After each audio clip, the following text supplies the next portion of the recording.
జిల్లా రైల్వే కోడూరు నియోజకవర్గం వచ్చిన తర్వాత railway Koduru urban 2 circle offices కూడా రైల్వే కోడూరు టౌన్లో మాత్రమే ఉండేటివి.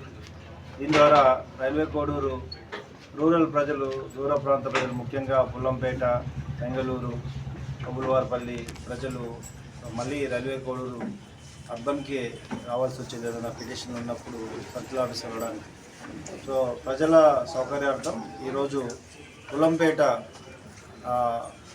మండల్ హెడ్ క్వార్టర్లో రైల్వే కోడూరు రూరల్ సంబంధించిన సర్కిల్ ఆఫీస్ని ప్రారంభించడం జరిగింది. ఓల్డ్ ఎస్ఐ క్వార్టర్స్ని సర్కిల్ ఆఫీస్గా కన్వర్ట్ చేస్తూ రెనోవేట్ చేసి సర్కిల్ ఆఫీస్ని కొత్తగా ఇక్కడ ప్రారంభించిన ద్వారా ఇక్కడే railway Koduru rural circle office, circle inspector ఇక్కడే ఉంటాడు కాబట్టి ఈ చుట్టూ 4 పోలీస్ స్టేషన్స్ ఏవైతే ఉన్నాయో ఆ పోలీస్ స్టేషన్స్కి అందుబాటులో ఉండడం, ప్రజలకు అందుబాటులో ఉండడం జరుగుతుంది. తద్వారా ఎక్కువగా మరింత ప్రజలకి పోలీస్ సేవలు దగ్గరకు తెచ్చిన వారుగా అవుతుందని ఆశిస్తున్నాను.